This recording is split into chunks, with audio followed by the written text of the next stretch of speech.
சொல்றோம், காங்கிரஸ் கிட்ட அரசியல் நேர்மை இல்ல, அது நீங்க தொடர்ந்து சொல்லி கொண்டிருப்பது. ஆம் ஆத்மி ஊழலுக்கு எதிரான கட்சி இல்ல இல்ல இல்ல, பாஜக அரசியல் நேர்மையோடு இருக்கிற கட்சி தானே.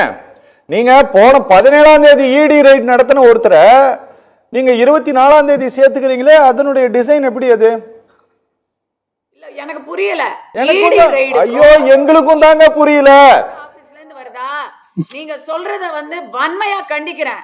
இடி ரைடு பாஜக ஆபீஸ்ல இருந்து வருதா? மடியில கனம் இல்லன்னா வழியில பயம் இல்ல. இடி ரைட்ல ஏதாவது மாட்டிக்கிச்சா? ஏதாவது வெளியே வந்துச்சா? இப்படி இப்படி பெரிய கோடி கோடிகளா வெளியே வந்துச்சா? என்ன ஃபர்ஸ்ட் ஆஃப் ஆல் இடி, நீங்க என்ன பாஜக கட்சி தான் இடி என்ஃபோர்ஸ்மெண்ட் டைரக்டரேட் நடத்துதா? நீங்க அப்படி ஒரு நேரடியா ஒரு குற்றச்சாட்டை வைக்கிறீங்களா? வைங்க, வாயால சொல்லுங்க, அதுக்கப்புறம் நான் பதில் சொல்றேன்.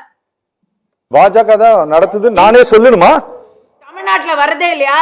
தமிழ்நாட்டுல போஸ்டர் மேல ஒரு பார்ட்டி எல்லாம், போஸ்டர் மேல செருப்பு எறிஞ்ச பார்ட்டி எல்லாம் அரெஸ்ட் பண்றாங்க.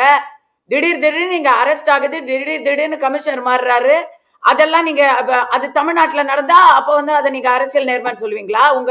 உங்க இதுல என்னைக்காவது அதை டிஸ்கஸ் பண்ணிருக்கீங்களா உங்க டிவில?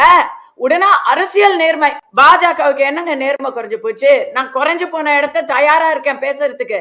பட் சென்சார் போர்டுல ஏதாவது ஒரு படம் சிக்கினா உடனே பாஜக, என்ஃபோர்ஸ்மெண்ட் டைரக்டர்ல இருந்து ரெய்டு வந்தா உடனே பாஜக, நாளைக்கு ஏதாவது ஒரு இடத்துல மழை பெஞ்சா உடனே பாஜக.